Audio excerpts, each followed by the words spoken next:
Democracy depends on a free press. Please support our independent journalism at democracynow.org/give. This is Democracy Now!, democracynow.org. Israel's military has intensified its attacks on the Gaza Strip, killing at least 51 Palestinians since dawn. Gaza's health ministry reports Israel bombed 3 electric power generators and fuel storage tanks at the besieged Indonesian hospital in northern Gaza. They've also surrounded Gaza's Al-Auda hospital. With Israel's latest attacks, only 19 of Gaza's 38 hospitals are still operating, albeit at severely limited capacity. We go now to Nasser Hospital in Khan Yunis, where we're joined by Dr. Victoria Rose, a British senior plastic and reconstructive surgeon with the National Health Service. She's been on 3 medical missions to Gaza since October 2023. We're talking to her on the day this week after it's been announced by Britain that they're going to pause trade talks with Israel, given what is happening in Gaza right now. Dr. Victoria Rose, tell us what's happening there. What are you finding? So we arrived about we arrived on the 13th of May, and we've been working at Nasser Hospital in Khan Yunis since the 15th. As you said, it's not my first trip, so there's some comparisons here. But the main thing that's different really is the state of the population. I mean, it's very clear that we're dealing with a completely different patient population now. These people haven't had any food in since the 2nd of March. They are malnourished. The children are particularly taking the brunt of this. They are all a lot shorter than their Western counterparts. That's always been a problem from their chronic malnutrition. But they are very, very thin. We are having a lot of problems with wound healing because obviously if you're not getting enough nutrients and vitamins, your cells are not turning over in a timely fashion and you can't heal your wounds. On top of that, we are having dire problems with infection. This is related to the malnutrition, but also related to the situation that the people are in. They are living in tents, it's dirty, we're running out of clean water. Israel have stopped the vaccination programs. It's the worst it's ever been. And Dr. Rose, if you could say, what kinds of injuries are you seeing most often, and particularly on children? So they're all blast and bomb injuries, and there's a couple of, there's 2 types of wounds that you see from a bomb going off or an explosion. The first is a burn from the heat of the explosion, and we're seeing some huge burns, 40-50% burns in children, the sort of burns that are very rarely survivable in the UK. When we have all of our intensive care colleagues around us and specialist hospitals, we still have problems supporting children with this size burn in the UK. So you can imagine what that burn is like over here. The other injuries that we're seeing are due to the penetration of the missiles. So what happens in a blast is whatever is around you, either the local masonry or a car or whatever was blown up with you, is ejected at a very high speed and it hits the civilians like a missile. This will either penetrate the head, chest or abdomen, and if it does that, you're unlikely to survive. If it penetrates a limb, you're likely to survive and you'll be brought to a hospital. What we're seeing is traumatic amputations of hands, fingers, feet, toes, legs, arms. And what isn't amputated is severely destructed. So we are trying to piece together bones, patch missing bits of skin, nerves are damaged, really, really severe injuries. So, Dr. Rose, you're describing these severe injuries on a large number of children, but you're also working with very little medicine. If you could, explain how you're doing this surgical work with access to such few anesthetics. Yeah, I mean, the main thing that we're low on at the moment is antibiotics. We ran out of Augmentin or coamoxiclav, which is the most standard antibiotic that we use in these type of injuries. And we're down to a very weaker substitute, ceftriaxone, which we don't actually use in the UK now. And that's our real problem, is that we're not giving adequate antibiotics to these people. We just don't have them. And Dr. Rose, Nasser Hospital is not far from the fighting. Could you talk about your concerns about a possible forced evacuation, and if such were to occur, where the patients at Nasser would go? Yeah, we're checking the IDF website, which is idf.il. And if you're in Gaza, it picks up your location immediately. And they've gridded the entirety of the strip. We are basically a grid away from the active fighting, so about 4 streets, about a K and a half from the evacuation zone. We had dire problems on Tuesday when that zone was announced, in that quite a lot of my team had to leave me to go and evacuate their families. My anaesthetist today, on Tuesday, walked 20K with his 5, 6 and 8-year-old to evacuate them from where they lived in East Khan Yunis into Al-Mawasi, which is the humanitarian zone. So we had a real problem with staff on Tuesday, but our main issue is we are the last standing hospital in the south of Gaza. The European Gaza hospital was taken on Wednesday of last week, and the only other hospitals around us are field hospitals. So there's some good field hospitals. There's the UK Med, ICRC, MSF Belgium. There's also the Jordanian and the Kuwait hospital, but they are all tents. These are all tent hospitals that don't have any ICU capacity, and they don't have any generated oxygen. The only standing hospital around us is the Palestinian Red Cross Society, but that's part tents, and that again doesn't have an ICU, and it can't generate its own oxygen. So if Nasser closes, we have a huge issue on our hands, because we have an adult ICU and a pediatric ICU, and we have nowhere to send these patients.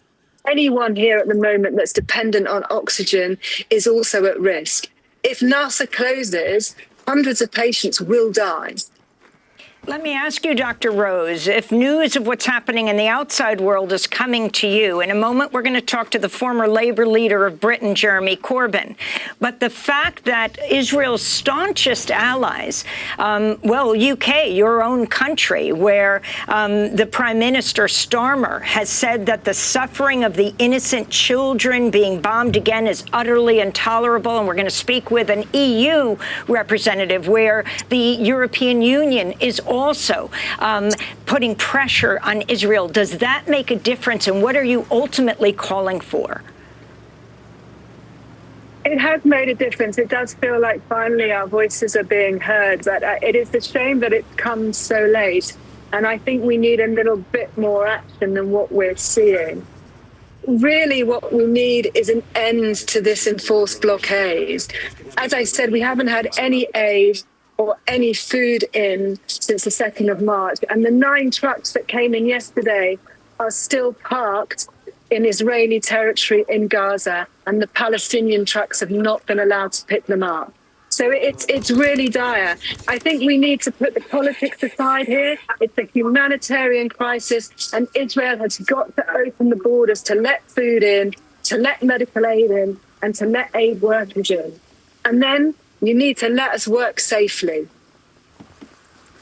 I want to thank you, Dr. Victoria Rose, for being with us. British senior plastic and reconstructive surgeon with the National Health Service, has been on 3 medical missions to Gaza since October 2023. My final question is, your colleagues and yourself, why do you put yourself in this incredibly dangerous situation where hundreds of health workers, doctors, nurses have been killed, have been imprisoned? It's difficult to understand unless you come here and see the difference that you make. We always worry when we come here that we might not be of any use, that we might get all our kit confiscated, that we might not have a hospital to go to. But what we always say is the main thing is to come here to bear witness, because you're not seeing what I'm seeing, because there's been a complete block to all media. So I'm here, number 1, to bear witness. Number 2, I'm here to stand with my colleagues. And these are people that I worked with before this war started. And every time I come, they are so pleased to see me. and they need a break, and I'm an extra pair of hands, and it makes a huge difference. And thirdly, it's one case at a time, but I'm definitely making a difference, and I know we've saved some lives. Democracy Now! Is funded by viewers like you. Please give today at democracynow.org/give. Democracy depends on a free press. Please support our independent journalism.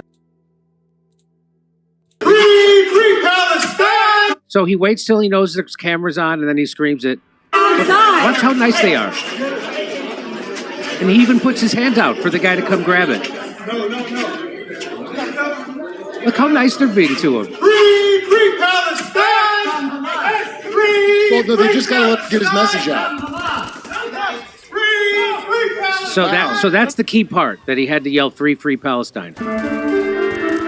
This is the Mossad bragging on 60 Minutes about blowing up a 9-year-old girl's face. Here we go. How did you convince Hezbollah to buy this? Well, obviously, they didn't know that they were buying it from Israel. Who did they buy? So they're talking about the pagers. Remember when they rigged the pagers to blow up on regular people? So it did, and it killed lots of children. Here. Or I think they were buying it from. We have an incredible array of possibilities of creating foreign companies that have no way being traced back to Israel, shell companies over shell companies who affect the supply chain to our favor. We create a pretend world. We are a global production company. We write the screenplay. We're the directors. We're the producers. We're the main actors. The world is our stage. So, wow, the whole world is their stage, and they're controlling everything. So, of course, it's not a false flag. That's crazy. You say definitely not? I'm saying definitely not. It's crazy talk. Two Israeli. So here it is. The two were attending an event. Oh, by the way, why would Mossad go on 60 Minutes and admit that?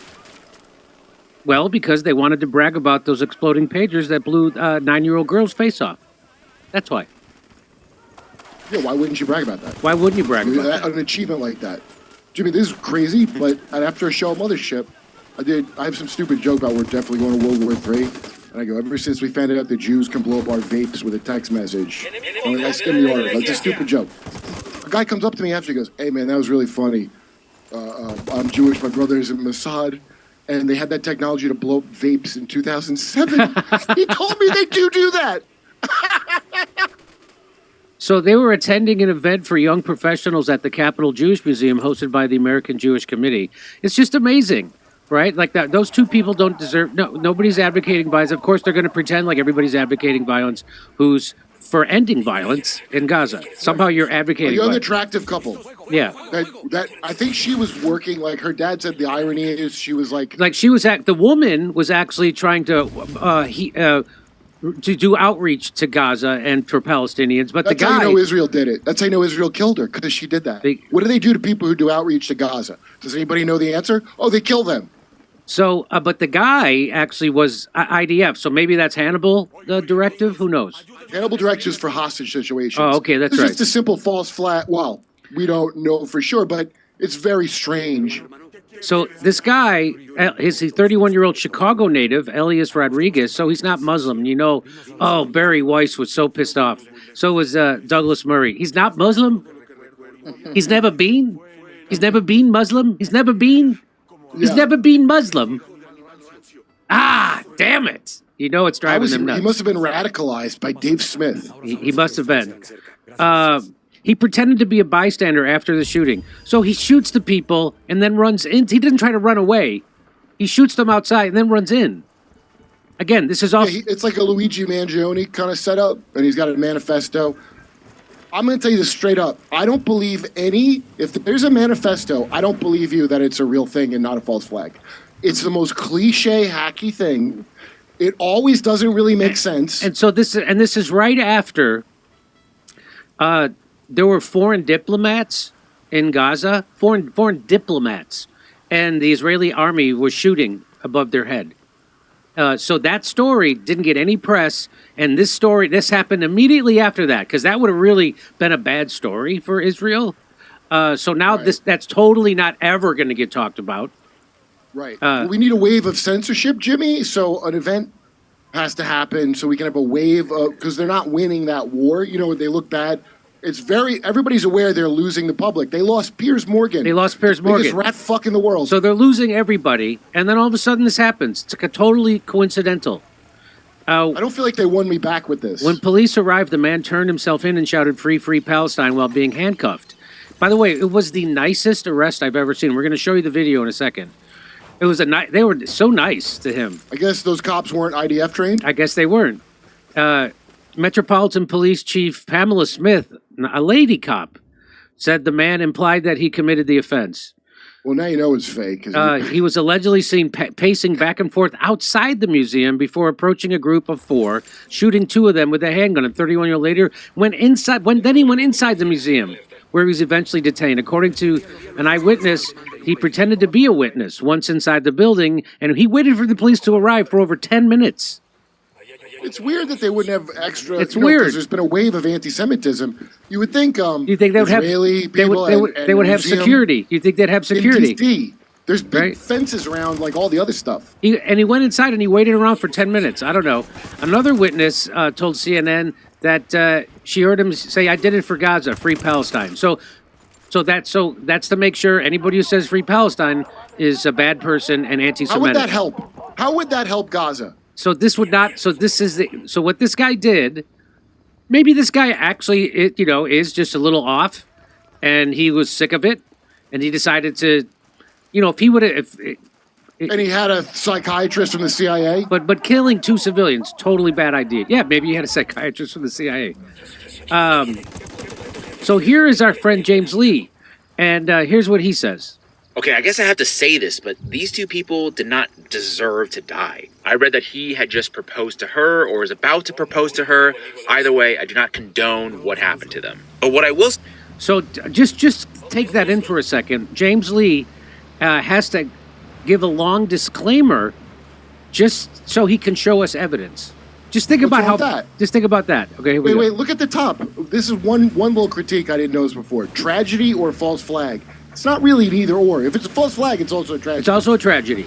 Yeah. Say is that this tragedy was very convenient to the country for which they served. Because just yesterday, said country fired warning shots at foreign diplomats who were visiting. 25, a delegation representing 25 foreign diplomats. 31 countries, including Italy, Canada, Egypt, and the UK, had to run for cover. Not a great situation. They are officially... Because the IDF, the Israeli soldiers, were shooting, they said, at the diplomats. They're lucky, Jimmy. If they were Jews, they would have been dead. If they were escaped hostages, they would have been dead. They would have been dead, yeah. Story is that they had fired warning shots at this group of diplomats and journalists because the their official tour story. had veered into an unauthorized area. So the diplomats went to an unauthorized area. So what do? You don't go, hey, go. You start shooting them. You start shooting over their heads.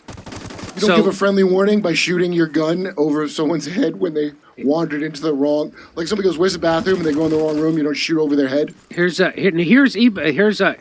Ryan Grimm, shill for the establishment and documented liar. As even he had something good to say about it. What's that? Ryan Grimm commented that even if every word of that story is true, it is still a deranged, unhinged thing to do. So even if those diplomats did go into a restricted area, it's still, even according to establishment shill Ryan Grimm, it's still a deranged thing to do. He's right about that. Name one way that's deranged. By the way, Ryan Grimm, he's Pierre Modry, whatever that guy's name is. The reason Crystal and him can say the truth about this is because they're funded by that Persian guy, Pierre Modry, the guy from. Oh, really? Oh, okay. I know that from you. So I forget stuff, even though I don't smoke pot anymore. I haven't smoked pot for 2 years.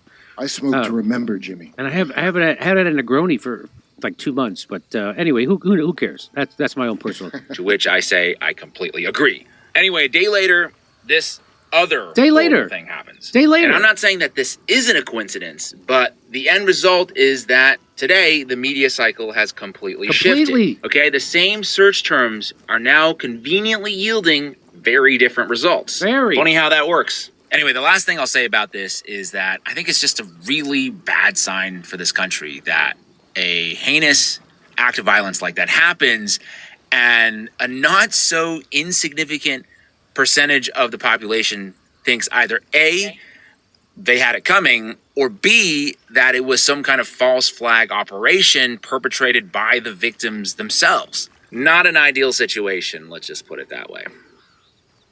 The victims themselves, I don't think that couple perpetrated it. I think the government of Israel, specifically the Likud-run government with those whack jobs that Bibi serves. That already did the Hannibal directive where they killed their own hostages, killed their own people. That goes back to Idi Amin. That's an old thing. The thing of false flags, though, the history of false flags, besides we're going to show it. Yeah, we're going to show. So watch this. So here he is being arrested. Outside!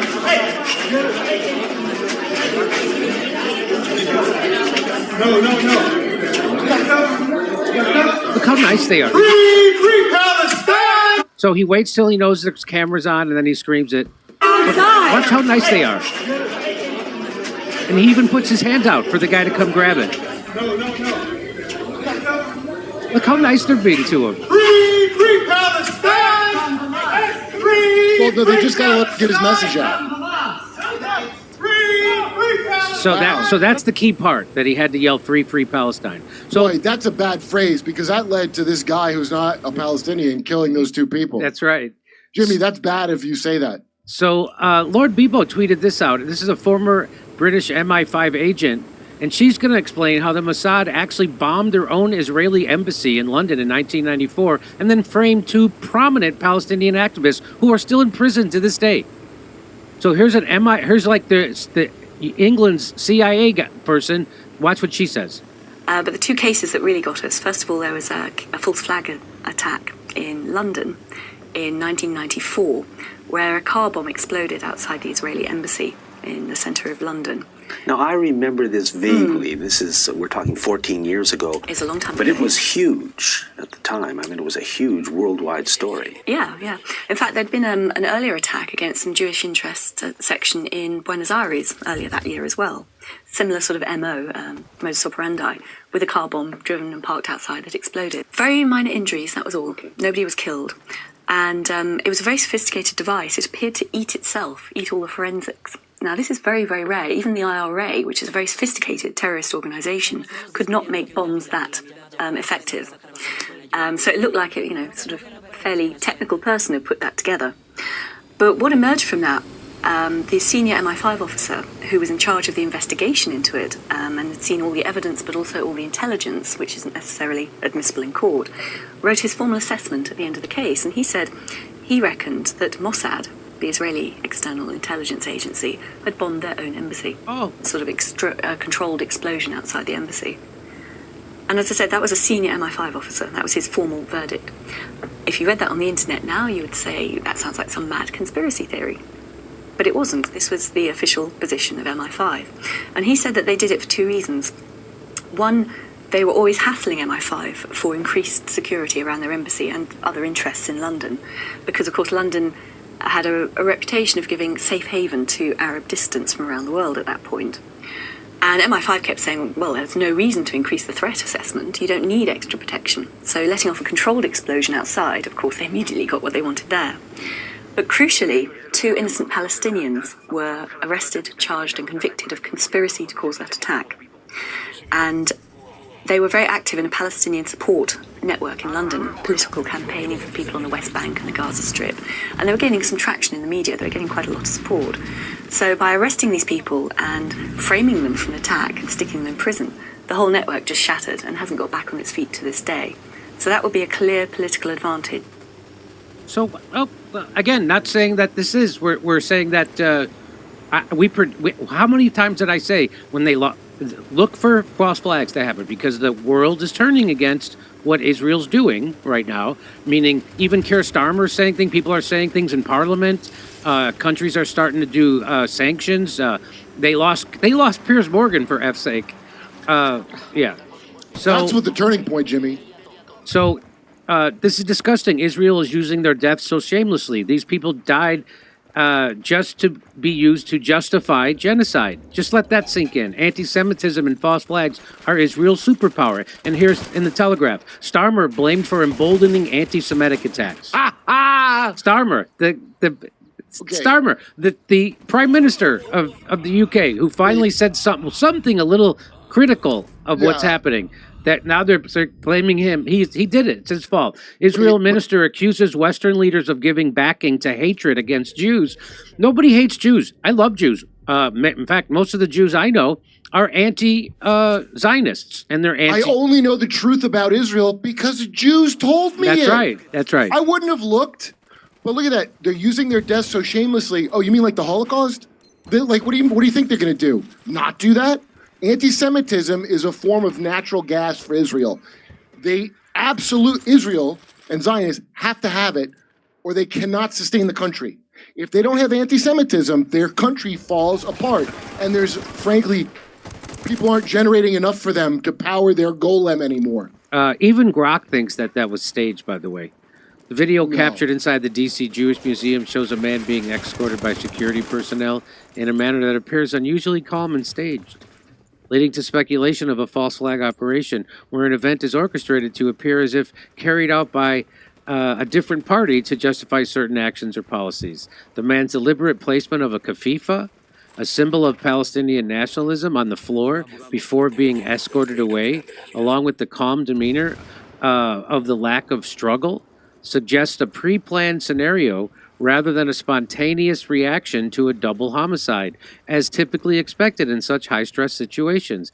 This event coincides with recent political tensions and the broader context of anti-Semitism and radicalism as highlighted by the U.S. President's response to the killings, indicating a complex interplay of domestic and international narratives that may influence the public's perception. So that's... Elon's got to go back to Auschwitz with Shapiro for that. So when you see this... No.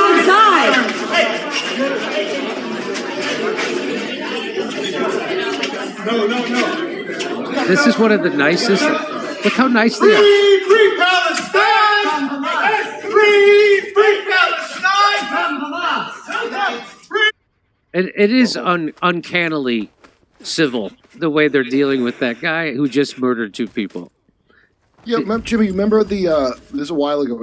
I can't remember what the fake terror attack was, but 2 Indian guys drove a truck into some government building and they laid out a swastika flag first on the ground. Oh, remember that? Yeah. Yes, which, I mean, I was like, maybe because they're Indian, that's their symbol. I don't know. Remember that? Yeah. But this is like, how will anybody fall for that? To fall for this, this is so lame of a thing. And it's really sad they would murder 2 people to keep the thing going. But if you have a criminal history of faking terror attacks, which we can safely say Israel does, why would I ever believe you that you didn't fake it this time? Why would I ever believe you ever again? So that part that I just played and the Grok part, put that onto the first segment we did at the top of the show, okay? Okay? So are you saying these are 2 segments? The first Yeah, one you did so before the first Carol one I did before is one Carol is segment. one segment. And then this one... Look at this doughy animal right here. This one's more about the Free Palestine and CNN, and this guy calling for the nuking of Gaza. And then, so put the Grok part, put that on the first segment, okay? Not even Sam Harris would suggest such a thing. Because he knows you can't nuke right in your own goddamn neighborhood. Hey, have you ever tried getting ivermectin, methylene blue, or mebendazole from your regular doctor? Good luck. Most won't even talk about it. But the truth is, you shouldn't have to beg for these medicines that you want. And you shouldn't have to wait for permission to take care of your own health. I'm telling you, don't wait till you're sick. Be prepared, because when things go south, it's not the hospital that's going to save you. It's what you've already got at home. That's why I'm telling people about all family pharmacy.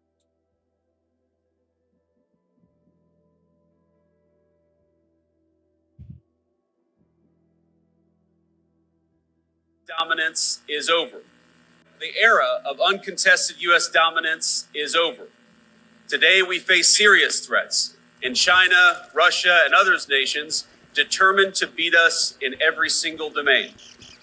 What we're seeing from President Trump is a generational shift in policy, devoting our energies to responding to the rise of near-peer competitors like China. U.S. Vice President J.D. Vance has announced what he calls a new era in military strategy. Vance unveiled this in a speech that he gave at the graduation of the U.S. Naval Academy. And some people have taken Vance's comments out of context to claim that supposedly the Trump administration is changing U.S. foreign policy to move away from warmongering and intervention to instead have a more restrained isolationist foreign policy. But that's not what's happening. If you listen to the full speech, and today I'll be playing clips, it becomes very clear that the Trump administration wants to go back to a blatant imperialism, and what they're changing is the Trump administration is dropping the pretense that U.S. foreign policy is motivated by so-called human rights or democracy promotion.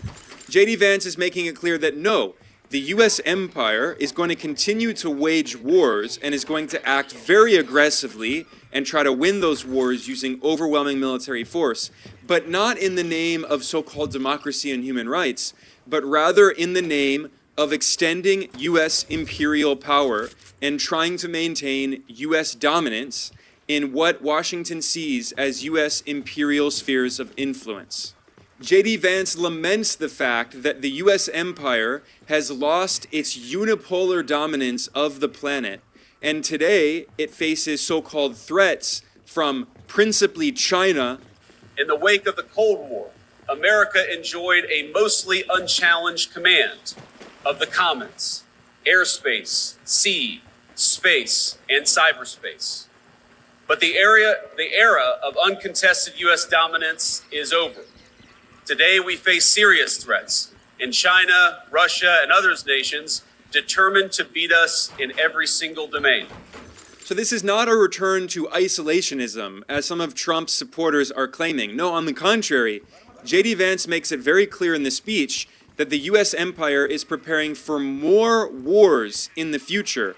That's why the vice president was telling graduates at the U.S. Naval Academy that they should prepare for their mission in what he referred to as a new dangerous era with war on the horizon. I also thought it would be appropriate to tell you a bit about how the president and I think of your mission in this new and very dangerous era for our country. And what country exactly is the U.S. empire preparing for war with? Well, J.D. Vance again makes it very clear. He repeatedly mentioned China throughout this speech. He complained that the U.S. empire traded hard power for soft power, as he put it. And so our leaders traded hard power for soft power. And Vance argued that that was an error and that the U.S. empire should instead have been focusing on containing China. So instead of devoting our energies to responding to the rise of near-peer competitors like China, our leaders pursued what they assumed would be easy jobs for the world's preeminent superpower. Vance said that the U.S. empire took its eyes off the ball. He argued that it was a mistake for the U.S. empire to spend so much time waging the so-called war on terror and waging wars in the Middle East, in West Asia. Instead, J.D. Vance argued that the U.S. empire should have been focused on great power competition, i.e., conflict with China. And he said this pretty openly. He said that the U.S. empire should have been focused on a peer adversary, which, of course, is a reference to China. Our government took its eye off the ball of great power competition and preparing to take on a peer adversary. And instead, we devoted ourselves to sprawling, amorphous tasks, like searching for new terrorists to take out while building up faraway regimes. So what Vance is describing is what he calls a generational shift in policy. He's saying that the Trump administration is fundamentally changing the orientation of U.S. foreign policy. What we're seeing from President Trump is a generational shift in policy with profound implications for the job that each and every one of you will be asked to do. And Vance lays out a historical narrative in which, after the end of the First Cold War, the U.S. was the uncontested global hegemon, a global empire, and there were no peer adversaries. So the U.S. emphasized its soft power, especially its economic power. U.S. corporations offshored production, and China became a global industrial power. And what Vance is complaining is he's saying that the U.S. made a big mistake, and instead of trading with China as China was developing, he's saying that the U.S. empire instead should have been isolating and containing and weakening China. And Vance says that it was a mistake to believe that by deepening U.S. economic integration and trade with China, that China's system would change. Now, following the collapse of the Soviet Union, our policymakers assumed that American primacy on the world stage was guaranteed. For a brief time, we were a superpower without any peer, nor did we believe any foreign nation could possibly rise to compete with the United States of America. And so our leaders traded hard power for soft power. We stopped making things, everything from cars to computers to the weapons of war, like the ships that guard our waters and the weapons that you will use in the future. Why did we do that? Well, too many of us believed that economic integration would naturally lead to peace by making countries like the People's Republic of China more like the United States. This is a complaint we've heard a lot in Washington, that the U.S. thought that it could, over time, overthrow the Communist Party of China and turn China into an obedient U.S. puppet regime with, a capitalist government like in Japan. This is what the U.S. did to Japan. They thought they could do it to China, but they failed. And now J.D. Vance is complaining about this and saying that the Trump administration is redirecting U.S. foreign policy to prepare for war on China. So again, you need to consider all of this context when you hear supporters of Trump and Vance claim that they're moving away from warmongering and intervention in foreign affairs of other countries. That's not what's happening. In fact, J.D. Vance said it as clear as day in this speech. He said that when the U.S. government sends these soldiers to war, they will have a clear mission in mind. When, not if, when they get sent to war. We're returning to a strategy grounded in realism and protecting our core national interests. Now, this doesn't mean that we ignore threats, but it means that we approach them with discipline, and that when we send you to war, we do it with a very specific set of goals in mind. What they're actually doing is they're going back to a kind of 19th century style blatant colonialism, and they're dropping the propaganda and illusion that U.S. foreign policy is based on democracy and human rights and defending the rules-based international order. That was always bogus, it was always a lie, it was always marketing, but they're getting rid of the illusion. They're taking off the mask and showing the true face of the U.S. empire and the blunt force, the bare fist of the U.S. empire. As J.D. Vance himself said in the speech to U.S. Naval Academy graduates, he says, when the U.S. empire throws a punch, when it wages a war, it's going to be cautious, but it's going to be overwhelming and brutal and destroy everything. That's how military power should be used, decisively with a clear objective. We ought to be cautious in deciding to throw a punch, but when we throw a punch hard, and we do it decisively, and that's exactly what we may ask you to do. And of course, I should point out that it's obvious that the U.S. empire is preparing for more war because Trump is boosting the U.S. military budget to over $1 trillion per year. $1 trillion. Trump has boasted that he's increasing the military budget to the largest in the world and the largest in history. And I'll be supporting a record-setting $1 trillion investment in our national defense. We're going to go $1 trillion, the largest in the world, largest ever in our country, but no other country's invested that much. We have a $1 trillion budget for military this year, and we have tremendous plans. So if Trump were really moving away from interventionism and bringing back an isolationist foreign policy, why would he be massively increasing the U.S. military budget? He should be decreasing the U.S. military budget. Because, of course, the reason is that Trump is not moving away from a warmongering interventionist foreign policy. The U.S. military has more than 700 foreign bases all around the world. Trump is not closing them all down to focus on U.S. issues at home. In fact, Trump is doing the opposite. Trump has repeatedly pledged to expand the territory of the U.S. empire. And really, if you want to summarize Trump's foreign policy, it's going back to a kind of 19th century style blatant imperialism.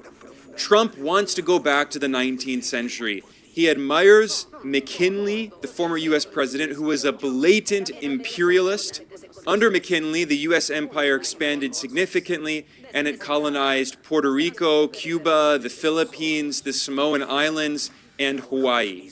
And in an executive order that Donald Trump signed on the day he returned to the White House on the 20th of January, Trump praised William McKinley for his, quote, expansion of territorial gains for the nation, end quote. And of course, Trump loves McKinley because he imposed very high tariffs. But this issue of territorial expansion of the U.S. empire is very important for Trump. This is why repeatedly he has pledged to his supporters that he's going to expand the territory of the U.S. empire. The United States has the largest amount of oil and gas of any country on earth, and we may be a very substantially enlarged country in the not too distant. Isn't it nice to see, for years, for decades, we're the same size to the square foot, probably got smaller, actually. But we might be an enlarged country pretty soon. And this is why Trump also promised in his inauguration speech that he will expand the territory of the U.S. empire, and he invoked the colonial concept of manifest destiny, which was used by U.S. colonialists in the 19th century to justify Western expansion and the theft of the territory of Native Americans. And above all, China is operating the Panama Canal, and we didn't give it to China, we gave it to Panama, and we're taking it back. Like in 2017, we will again build the strongest military the world has ever seen. The United States will once again consider itself a growing nation, one that increases our wealth, expands our territory, builds our cities, raises our expectations, and carries our flag into new and beautiful horizons. And we will pursue our manifest destiny into the stars. So all of this explains why the Trump administration has threatened to colonize Greenland and the Panama Canal and Gaza and even Canada.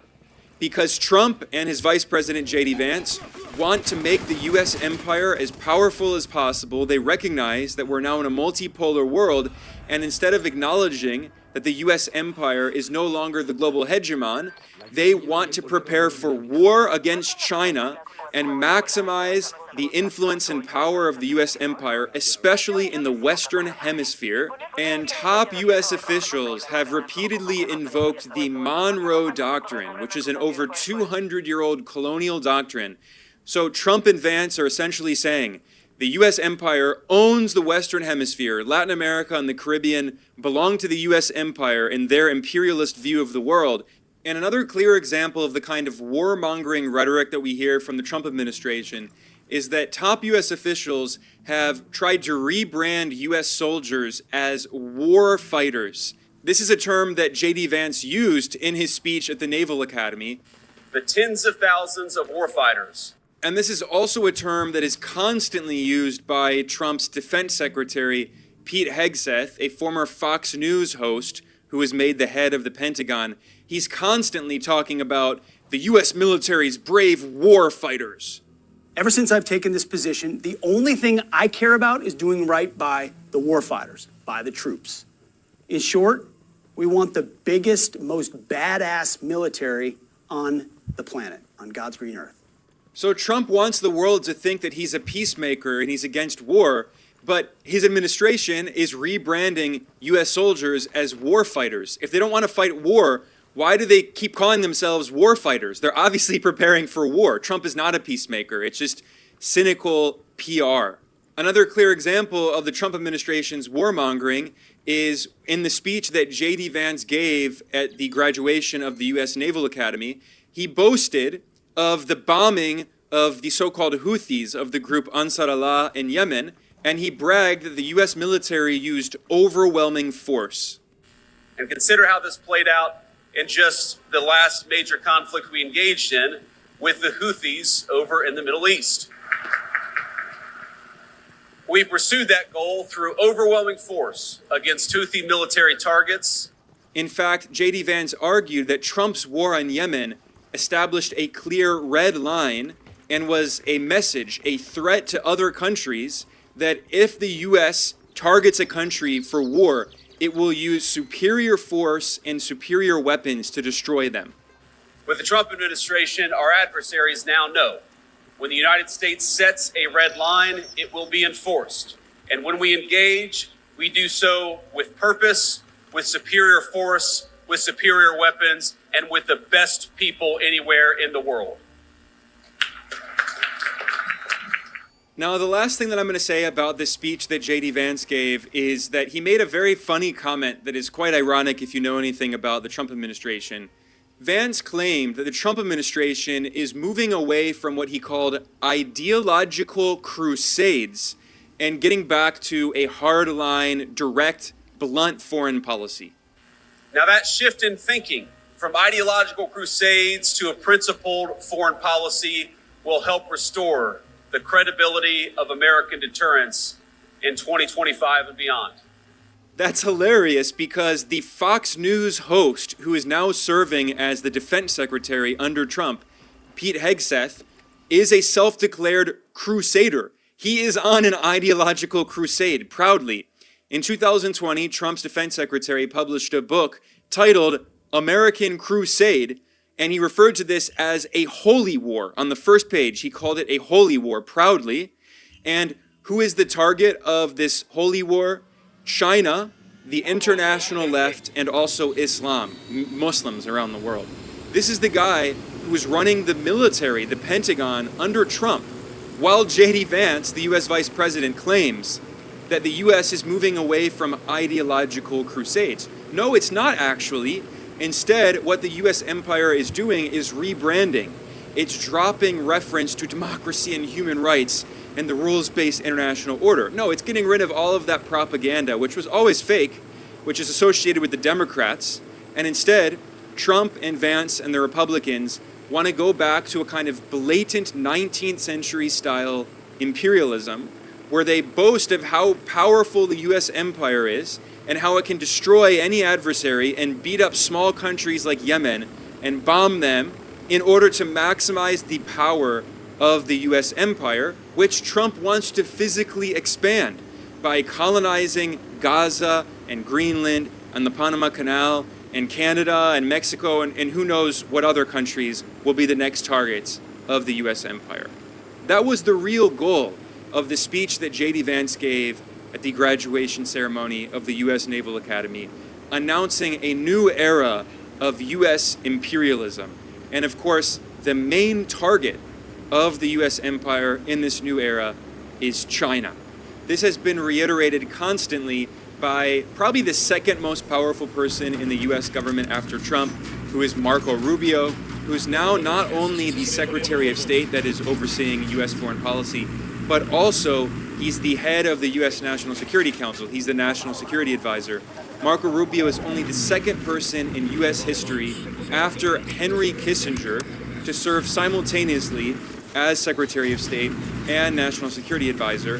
Rubio is a lifelong neoconservative war hawk, and he made it very clear in his Senate confirmation hearing that he sees China as the main target of the U.S. empire, and he says that basically everything in the 21st century is going to be based around the U.S. empire's new Cold War against China.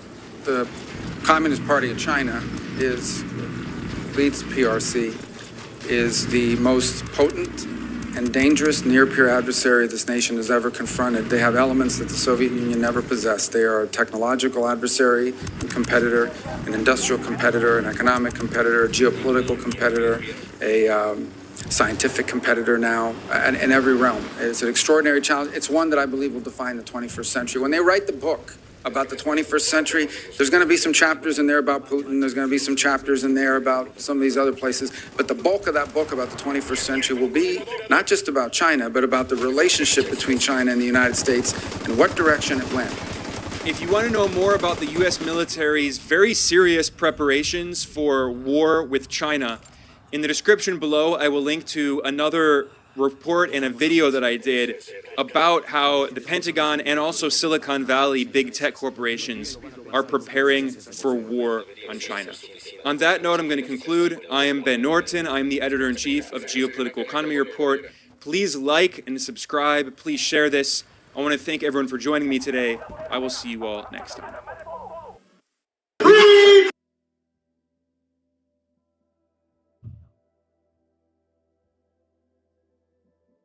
The UK government's support for Israel is almost unwavering, even in the face of a genocide in Gaza, but it has announced one package of measures aimed at punishing Israelis who continue to occupy Palestinian land in the West Bank. That's illegal settlers, of course. And one of them is now pretty famous, or infamous, thanks to Louis Theroux and his recent BBC documentary. This is the godmother of Israeli settlerism, Daniela Weiss. Jewish settlements in Gaza is a very difficult step that demands a lot of work. You have to influence the leftists, the government, the nations of the world, using the magic system, Zionism. You redeem the land, you establish communities, you bring Jewish families, you live Jewish life, and this will bring light instead of darkness. And this is how the State of Israel was established. And this is what we want to do in Gaza. This process of making the whole of the West Bank and Gaza Jewish, do you feel like it's moving more quickly? As far as Judea and Samaria is concerned, so we want to move from 1 million to 2 million. So this is the next step. This is my vision. Not so complicated. Now, that plan of Weiss has got slightly more complicated. I mean, I don't think it's really going to deter her, but the UK has now imposed sanctions on her and two other settler leaders, her organisation, Nakala, and on two illegal outposts in the West Bank.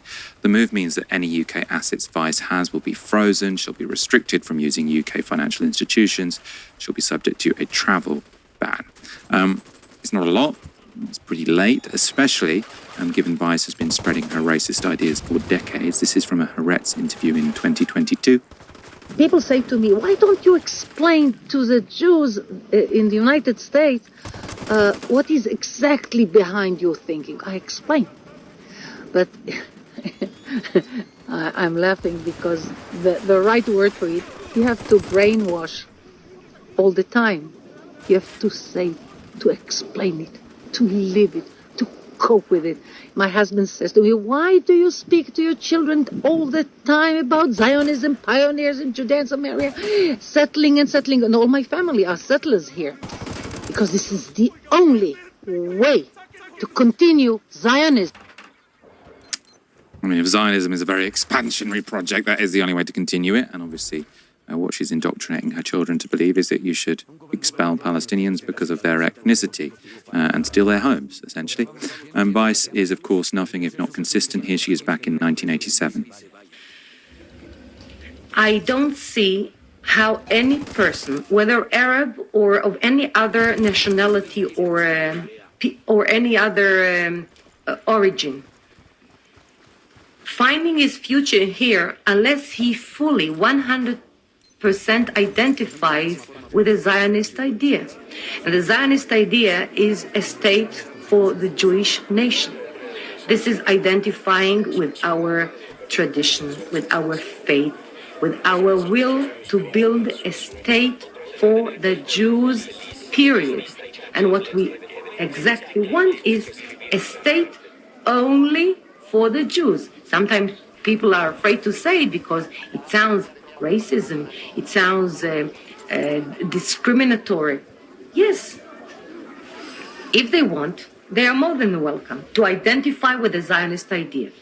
But if they don't want, as they express it clearly that they don't want, I don't see any reason why they should stay here. Not because we tell them don't stay here, but because they realize that it's not a place for them.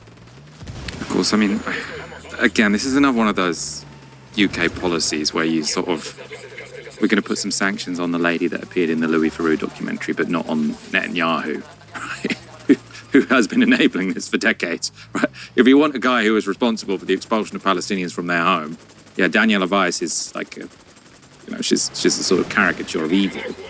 I mean, but Netanyahu is also a caricature of evil. Helena, it seems to me that this is, I suppose, the UK government going for, well, I don't want to say an easy target, because I mean, it's absolutely right to put sanctions on this woman, right? I don't think we should feel sorry for, they've gone for an easy target. But it's missing the point, isn't it? Sanctioning this lady and still maintaining full diplomatic relations with Israel and essentially supporting Netanyahu. Or indeed all of the support that we have given to Israel whilst they were building illegal settlements, obviously legal under international law, the outposts were legal under Israeli law, but when Likud are in power, they let them happen. Anyway, we've been happily having diplomatic relationships with Israel whilst they engage in settler colonialism in Palestine for decades and decades and decades, right? This is obviously a fly in the ointment. As you say, good, I'm glad that we're sanctioning people like Daniela Weiss, but it does feel like we're getting government by Netflix special at this point, in the same way that we only do stuff about the post office scandal when Alan Bates has a documentary about him or a dramatization on ITV, or we only talk about the issues facing young men and boys in this country when you have adolescents on Netflix. Oh, what, Louis Theroux did a documentary about the Israeli settlers? Well, okay, well, if we sanction that one specifically that everyone saw on the telly, then suddenly people will just forget about the fact that we've been selling the weapons for the government that's been committing the genocide. We've been giving diplomatic cover for the country that's been engaging in settler colonialism and the demolishing of homes, the murdering of journalists, the stealing of land, right? At least when you've got, people like Alan Duncan, who even when the Tories were in government, he was somebody in DFID who was explicitly calling out the fact that these were explicitly land grabs, right? Got briefed against him huge amounts by CFI. And the fact that we've not had any discussion, and in fact, when we tried to have discussion, of course, from 2015 to 2019, about the reality of the decades-long relationship between the UK and Israel, where at no point did we ever think, maybe the enabling that we have is something that delegitimizes our own government's diplomatic position with states globally on a kind of a utilitarian level. If we would just want what's good for our country, for example, having us related diplomatically to what's happening in Israel is terrible, even if we find it morally objectionable as well, which of course we should. This is something that is being used to distract people, right? It's not just in terms of the diplomatic cover. We don't do any sanctions on other groups that are operating in the illegal settlements in the West Bank, do we? For example, in Rosebank oil field, there is one of the companies that was given the license to drill there is a subsidiary of an Israeli oil company, which is explicitly and openly the financing of the energy infrastructure in the occupied the settlements in the occupied West Bank, right? Something that is out there enabling violations of international law. We're like, help yourself to our natural resources, right? So when it comes to government by showmanship, what's going to be look good for the cameras, what's going to poll well, what's going to be symbolic, sure, sanctioning Daniela Weiss, that's going to play very well with floating voters who've seen the Louis Theroux documentary. But in terms of our material relationship with Israel, this is decades long, has left a trail of Palestinian blood and an absolute deluge of stolen land and broken promises and violations of international law, which a couple of puny sanctions will do nothing to remedy.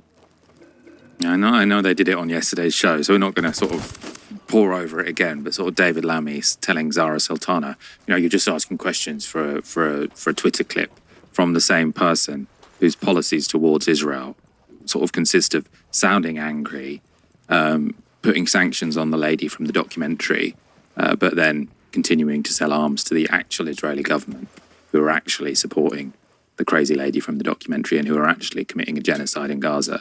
So sort of like for this Labour government, who only do virtue signalling, to then call someone who's actually been consistent on this a virtue signaller. Of course, Zara Sultana can't do much more than sort of do a speech in Parliament and then release it as a Twitter video. She's not in government. David Lammy is. Right, so as a backbencher, it kind of is Zara Sultana's job to virtue signal. But David Lammy, your job is to do something. So why are you just virtue signaling? Labour on this, it's morally despicable. It's also just another example of them being completely pathetic, which is to say, we'd love to do something, but we can't. Why not? Obviously there's no reason why the UK can't stop sending arms to Israel, can't put sanctions on Israel, right? Why not? I think that would increase their popularity, by the way. It would at least make Keir Starmer seem like he stands for something. So, I can't do it because Donald Trump doesn't want us to do it.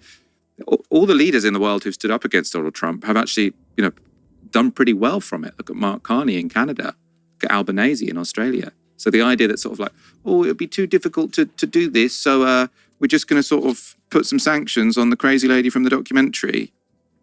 Helena, I know you want to come back on this. It's interesting you say, obviously, that they feel like that they can't have been any more vociferous in their condemnation of Israel up to now, despite the fact, as you rightly point out, when you look at the polling nationally, when you look at what the polls look like, people really do dislike Israel and support Palestine in terms of what's happening in this conflict. They support overwhelmingly sanctions on Israel and arms embargo. These have been, and the arrest of Netanyahu in terms of the ICC arrest warrant, right? They've supported all of these things. The government has been very, very slow to act.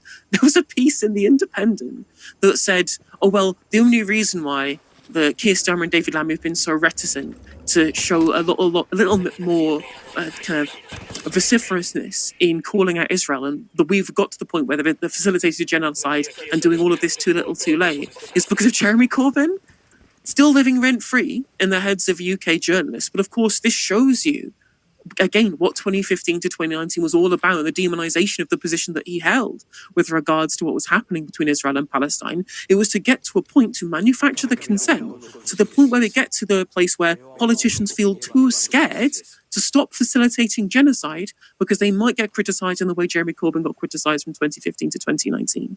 Just openly, essentially, giving the game away by making this comparison. Well, Keir Starmer and David Lammy, they would do things, but they don't want to be compared to Jeremy Corbyn. I'm just like, well, that was what the consent was being manufactured for. So there was no possibility of UK politicians feeling safe to actually take a position that was anti-Israel, lest they be condemned by the press.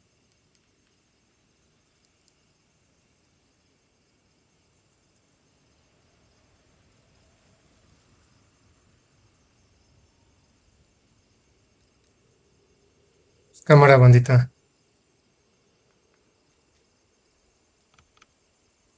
Eso sería todo. Gracias por acompañarnos. Que tengan buen día.